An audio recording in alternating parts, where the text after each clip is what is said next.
आर्य शब्द इंगित करता है नृजाति समूह को, यायावती जन को, भाषा समूह को, श्रेष्ठ वंश को। श्रेष्ठ वंश, आर्य शब्द जो था श्रेष्ठ वंश से बिलोंग करते थे, श्रेष्ठ वंश से बिलोंग करते थे, श्रेष्ठ वंश से बिलोंग करते थे। क्लासिकीय, क्लासिकीय संस्कृति में आर्य शब्द का अर्थ है, क्लासिकीय संस्कृति में आर्य शब्द का अर्थ है ईश्वर में विश्वासी, एक वंशानुगत जनजाति, किसी विशेष धर्म में विश्वास रखने वाले, एक उत्तम व्यक्ति, एक उत्तम व्यक्ति। आर्य लोग बहुत ही श्रेष्ठ मतलब की जाति लोग माने जाते थे। सबसे पुराना वेद, सबसे पुराना ऋग वेद, आयुर्वेद, सामवेद, अथर्ववेद। सबसे पुराना वेद अगर माना जाए तो ऋग वेद को माना जाता है सबसे पुराना वेद। त्रियी कहा जाता है, वेदत्री, इसी को बोलते हैं वेदत्री। ऋग वेद, आयुर्वेद, सामवेद को वेदत्री कहा जाता है, तीनों वेद को वेदत्री कहा जाता है। किस वैदिक ग्रंथ में वर्ण शब्द का सर्वप्रथम नामोल्लेख मिलता है, नाम उल्लेख मिलता है? किस वेद ग्रंथ में सर्वप्रथम वर्ण शब्द का नाम होता है? वर्ण जो है ना, वर्ण सबसे पहले ऋग वेद में मिलते हैं। ऋग वेद में मतलब कि वर्ण जाति का उल्लेख किया गया था और जाति उत्तर वैदिक काल में जाति पर चला गया था, संस्थापना हुआ था और उत्तर वैदिक काल में उस जाति पर बदल गया था। वर्ण व्यवस्था से संबंधित पुरुष सूक्त मूलतः पाया जाता है। पुरुष सूक्त किस में दिखाई देते हैं? ऋग वेद में दिखाई देते हैं। पुरुष सूक्त ऋग वेद में दिखाई देते हैं, पुरुष सूक्त। सूची 1 को सूची 2 से सम्मिलित कीजिए एवं नीचे दिए कूट की सहायता से उत्तर चुनिए।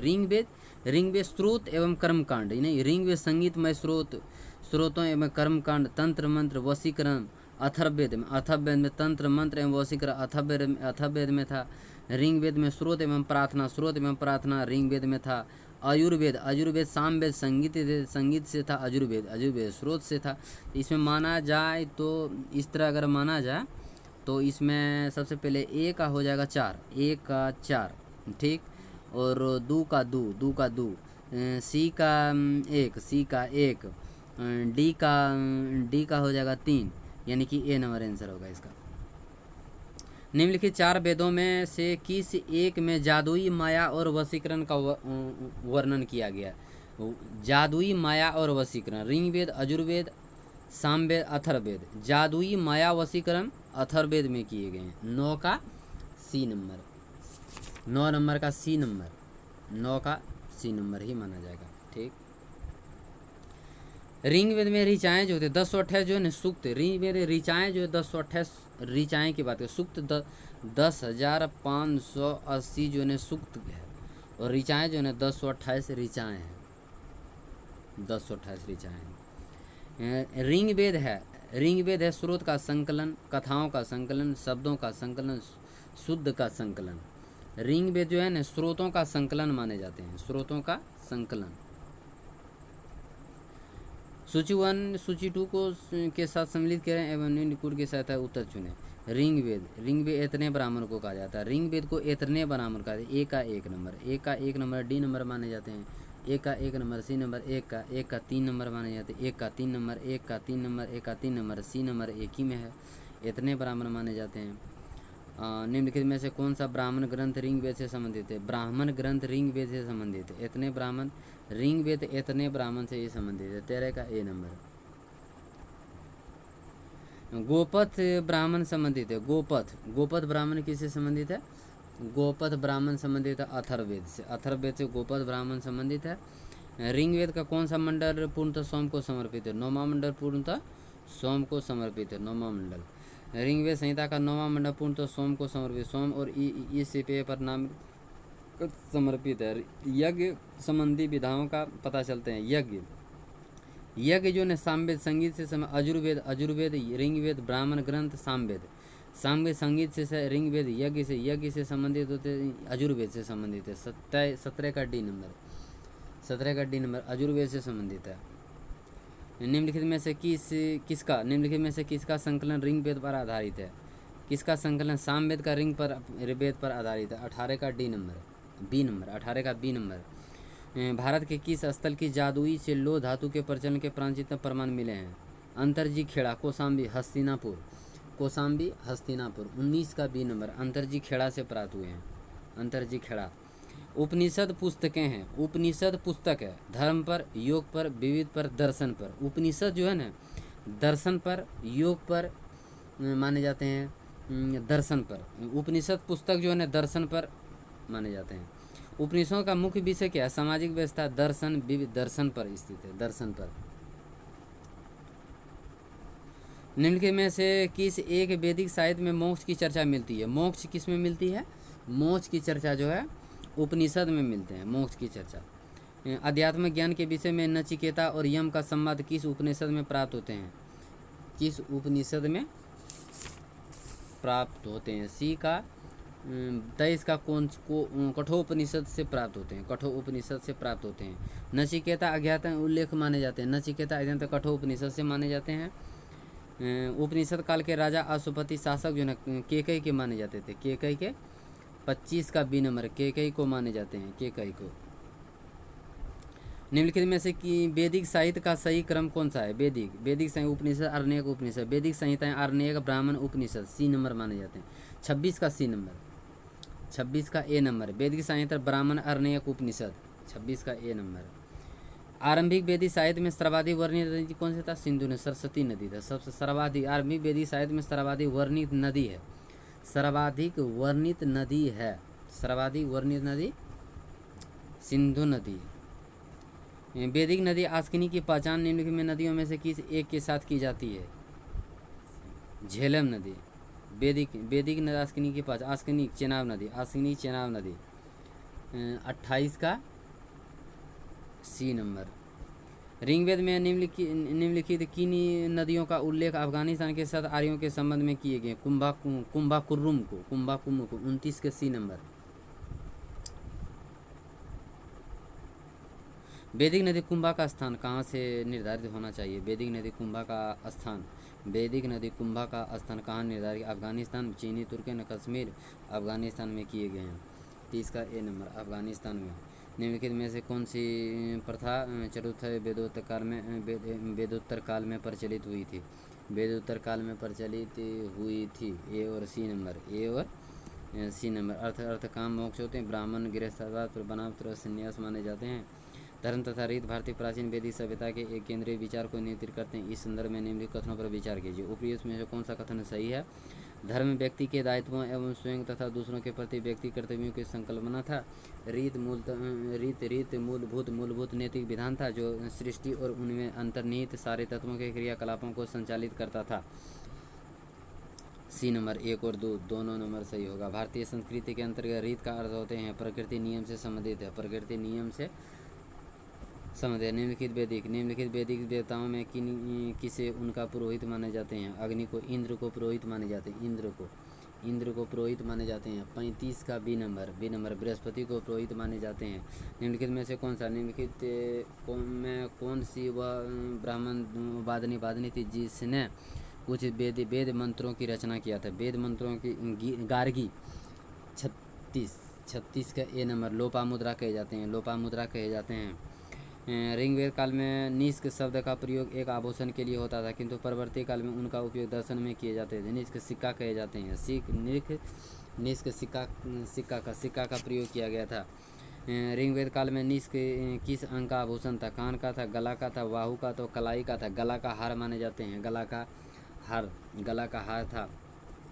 प्राचीन भारत में निशाका जाने जाते हैं स्वर्ण आभूषण के लिए। गाय के निशाका, तांबे के सिक्के, चांदी के सिक्के निशाका जाने जाते हैं। निशाका स्वर्ण का आभूषण माने जाते हैं, निशाका।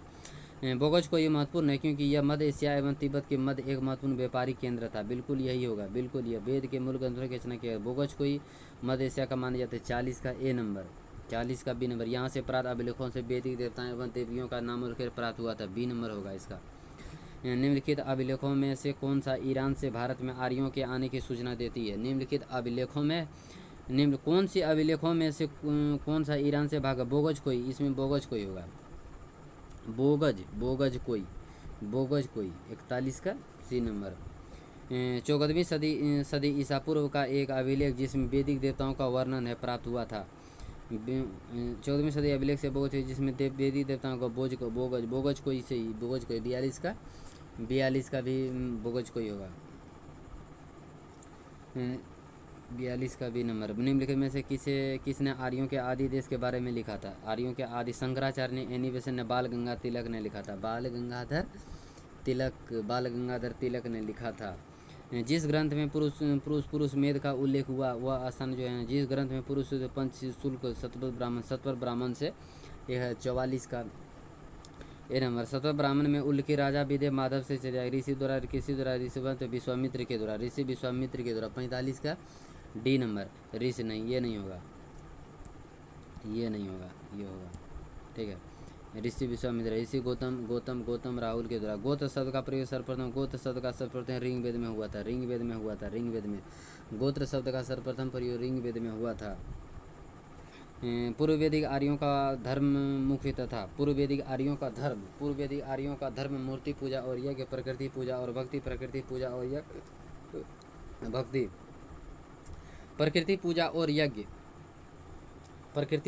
यज्ञ, यही होगा।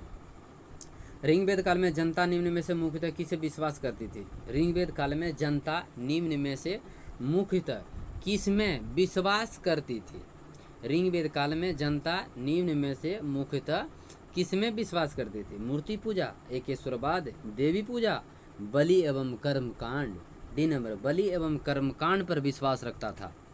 ऋग्वेद काल में जनता मुख्यतः बलि एवं कर्मकांड पर विश्वास रखता था। प्रसिद्ध 10 राजाओं का युद्ध किस नदी के तट पर लड़ा गया था? 10 राजाओं का युद्ध, प्रसिद्ध 10 राजाओं का युद्ध पुरुषनी नदी पर लड़ा गया था। पुरुषनी नदी। ऋग्वेद में उल्लिखित प्रसिद्ध 10 राजाओं का युद्ध पुरुषनी नदी पर लड़ा गया था। निम्न में से किस नदी को ऋग्वेद में माते तमा, देवी तमा एवं नदी तमा संबोधित किया गया था? नादे तमा, देवी तमा। 52 का बी नंबर। सरस्वती नदी को कहा गया था। उस जनजाति का नाम बताइए जो ऋग्वेद आर्यों के पंचजन से संबंधित नहीं था। उस जनजाति का नाम बताइए जो ऋग्वेदिक आर्यों के पंचजन से संबंधित नहीं था। पंचजन से संबंधित नहीं था। कीकट, उसको कीकट बोलते हैं। प्राचीन काल में आर्यों के जीविकोपार्जन का मुख्य साधन क्या था? शिकार करता था वो। बसंती शिकार करता था। ऋग्वेद में उल्लिखित यब शब्द, यब जौ को कहा जाता था। जौ को जब, यब जो है ना, जौ को कहते हैं। जौ को यब जौ को कहते हैं। जौ को कहते हैं। यब जौ को कहा जाता है। जौ को यब कहा जाता है। जौ।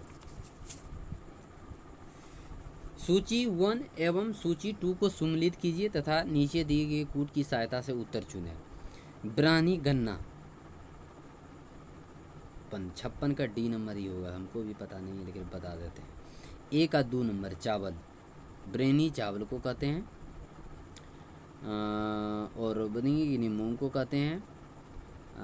और इसे यब जौ को कहते हैं। इच्छा में को यही हो, ये जगह गन्ना को कहते हैं।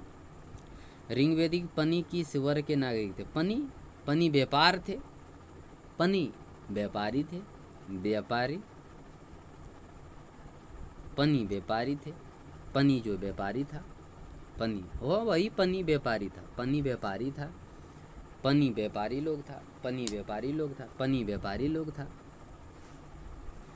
वैदिक युग में प्रचलित लोकप्रिय शासन प्रणाली निरंकुश, प्रजातंत्र, गणतंत्र, वंश परंपरागत जाति।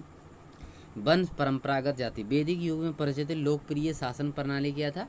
वंश परंपरागत जाति। वैदिक युगीन सभा क्या था? गांव के व्यावसायिक लोगों की संस्था थी। राज दरबार होता था। मंत्री परिषद थी। राज्य के समस्त लोगों की एक राष्ट्रीय सभा थी। मंत्री परिषद। वैदिक युगीन सभा क्या था? मंत्री परिषद ही था। वैदिक युगीन सभा मंत्री परिषद था। किस वेद में सभा और समिति को प्रजापति की 2 पुत्रियां कहा गया है? ऋग्वेद में, सामवेद में, अजुर्वेद में, अथर्ववेद में। प्रजापति की 2 पुत्रियां थी कहा गया अथर्ववेद में कहा गया है। ऋग्वेदी की जनसभा को न्यायिक कार्यों से संबंधित थी। ऋग्वेदी जनसभा न्यायिक कार्यों से संबंधित थी। सभा, समिति, विधाता, उपर्युक्त में से सभी। जनसभा न्यायिक जो है सभा होते थे, जनसभा जो है सभा होते थे, सभा। ऋग्वेदी की जनसभा सभा में बैठते थे। आयुर्वेदिक अर्थात जीवन का विज्ञान का उल्लेख सर्वप्रथम मिलता था। आयुर्वेद अर्थात जीवन का विज्ञान, आयुर्वेद अर्थात जीवन का विज्ञान का उल्लेख सर्वप्रथम मिलता था अथर्ववेद में। जादुई, माया, वशीकरण इसी में होता है ना। ऋग्वेद धर्म था बहुदेववादी, एकेश्वरवादी, अद्वैतवादी, निवृत्ति मार्गी,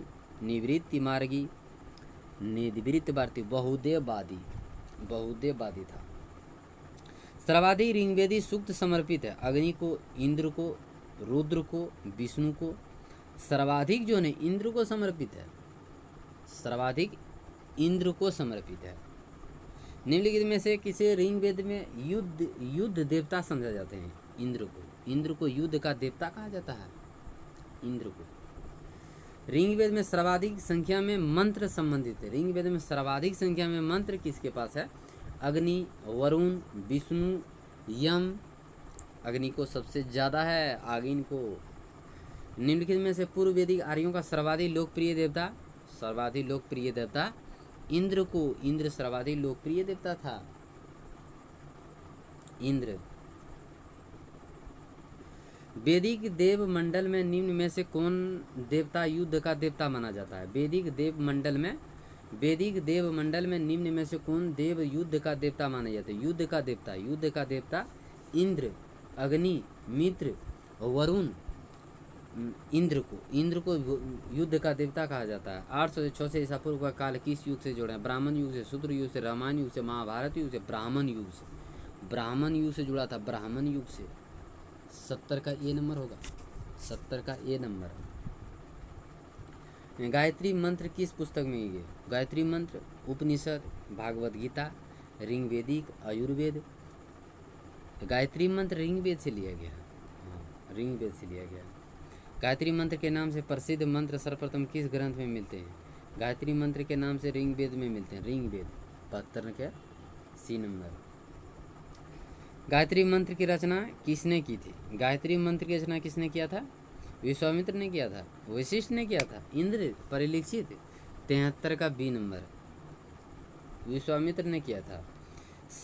सर्ग, सौसर्ग, प्रतिसर्ग, वंश, मयम्बर और वंशानुचरित्र संकेत है। 74 का बी नंबर पुराण में लिखा गया है। पुराणों की संख्या, पुराण 18 पुराण है। श्रीमद्भागवत गीता मौलिक रूप में किस भाषा में लिखे गए थे? संस्कृत में, उर्दू में, पाली में, हिंदी में। श्रीमद्भागवत गीता जो भी लिखा गया था वो तो अभी तक में ऋग्वेदिक काल जो भी है सब में संस्कृत भाषा का प्रयोग किया गया। श्रीमद्भागवत गीता भी जो है संस्कृत में लिखा गया। गीता इतना आसान नहीं है। महाभारत मूलतः किस रूप में जानी जाती है? महाभारत जय संहिता के नाम से जाने जाते हैं। सहस्त्री संहिता उपनाम निम्नलिखित में से किस ग्रंथ का माने जाते हैं? महाभारत को संहिता माने जाते हैं। हिंदू पौराणिक कथा के अनुसार समुद्र मंथन हेतु किस सपर्ग ने रस्सी के रूप में स्वयं को प्रस्तुत किया था? वासुकी ने किया था। वासुकी। किस काल में अछूत की अवधारणा स्पष्ट रूप से उद्भव हुई थी? किस काल में अछूत की अवधारणा स्पष्ट रूप से उद्भव हुई थी? धर्मशास्त्र के विषय में उद्भव हुआ था। सत्यमेव जयते शब्द किस उपनिषद? सत्य में मुंडोक उपनिषद से लिए गए थे। सत्यमेव जयते शब्द कहाँ से लिए गए हैं? मुंडोक उपनिषद से लिए गए हैं। भारतीय प्रतीक पर उत्कीर्ण सत्यमेव झंडे लिए गए हैं। मुंडोक उपनिषद, सत्यमेव जयते मुंडोक उपनिषद से लिए गए हैं। तपसोमा ज्योतिगमय उपनिषद का, महाकाव्यों का, पुराणों का, षड्यंत्र का, इनमें से कोई नहीं। तमसोमा ज्योतिगमय कथा किस लिए गए हैं? उपनिषद से लिए गए हैं। किस उपनिषद का सर्वाधिक अर्थ सफेद घोड़ा होते हैं? कठोपनिषद, छांदोग्य उपनिषद, तैत्तिरीय उपनिषद, ईश्वर छांदोग्य उपनिषद। छांदोग्य उपनिषद, इसमें ई नंबर हो जाएगा, इसमें ई नंबर हो जाएगा, इसमें इनमें से कोई नहीं है। सत्यकामा जवाल की कथा सो अनब्याही माँ होने के छांजन को चुनौती देती, उल्लेखित किस में मिलते हैं? 86 का सी नंबर छांदोग्य उपनिषद में मिलते हैं, छांदोग्य उपनिषद में। ऋग्वेद मूल लिपि थी, देवनागरी लिपि था, ऋग्वेद जो है देवनागरी लिपि था, ब्राह्मणी लिपि था, पाली लिपि था, 87 का डी नंबर। ब्राह्मणी लिपि था, ये नहीं होगा, ब्राह्मणी लिपि था, सॉरी ब्राह्मणी लिपि, ब्राह्मणी लिपि था। वैदिक कर्मकांड में होता का संबंध है ऋग्वेद से, यजुर्वेद से, सामवेद से, अथर्ववेद से। होत्रा का जो होते ऋग्वेद से संबंधित है, होत्रा का अर्थ ऋग्वेद से संबंधित है। अश्वेता और ऋग्वेद में समानता, समानता, अश्वेतता और ऋग्वेद में समानता है। अश्वेता किस क्षेत्र से संबंधित है? अश्वेतता किस क्षेत्र से संबंधित है? ईरान से संबंधित है, ईरान, ईरान। वैदिक काल में किस जानवर को, वैदिक काल में किस जानवर को अघन्य के, अघन्य जो है ना गाय को कहते हैं, ये याद रखना, अघन्य गाय को कहते हैं। ऋग्वेद में अघन्य का प्रयोग हुआ है गाय के लिए, गाय के लिए। ऋग्वेद में कई परिच्छेदों में प्रयुक्त अघन्य शब्द का पुजारी के लिए, स्त्री के लिए, गाय के लिए प्रयोग, अघन्य शब्द गाय के लिए प्रयोग हुआ है, ऋग्वेद में गाय के लिए प्रयोग हुआ है। ऋग्वेद कालीन आर्यों और सिंधु घाटी के लोगों की संस्कृति के बीच के अंतर के संबंध में कौन सा कथन सही है? कौन सा कथन सही माने जाते हैं? कौन सा कथन सही है? ए नंबर सही है, केवल एक नंबर। ऋग्वेद कालीन आर्य कवच और नियंत्रण हेलमेट का प्रयोग करते थे, जबकि सिंधु घाटी, इनमें से कौन सा कथन सही है? ए नंबर सही है, बी नंबर। ऋग्वेद काल के प्रारंभ में निम्न में से किसे महत्वपूर्ण मूल्यवान संपत्ति समझा जाता था? ऋग्वेद काल में प्रारंभ में, ऋग्वेद काल के प्रारंभ में, ऋग्वेद काल के प्रारंभ में, ऋग्वेद काल के प्रारंभ में, ऋग्वेद काल के प्रारंभ में निम्न में से किसे महत्वपूर्ण मूल्यवान संपत्ति समझा जाता था? मूल्यवान समझे तो गाय को कहा जाता था, गाय को कहा जाता है। मूल्यवान संपत्ति गाय को कहा जाता है, मूल्यवान संपत्ति गाय को कहा जाता है, गाय को कहा जाता है, इसको याद रखना, गाय को कहा जाता है, गाय को कहा जाता था, गाय को कहा जाता है। प्राचीन भारतीय समाज के प्रसंग में निम्न शब्दों में से कौन सा शब्द शेष तीन के वर्ग का नहीं है? कुल, वंश, कोश और गोत्र। कुल, वंश, कोश ही माने जाते हैं। 96 का सी नंबर। कोश का कोई लेना देना नहीं है, उसके बाद कुल, वंश, गोत्र सब लिखा जाता था ऋग्वेद काल में। संस्कारों की संख्या 16 संस्कार माने जाते हैं, 16 संस्कार माने जाते हैं। जीव को पर्जन हेतु वेद वेदांग पढ़ने वाले को होत्री, पुरोहित कहा जाता था। उपाध्याय कहा जाता है जी, उपाध्याय 98 का सी नंबर, उपाध्याय कहा जाता था। चलो आज का टॉपिक यहीं ख़त्म हुआ, कल से हम दूसरा टॉपिक स्टार्ट करेंगे। Thank you.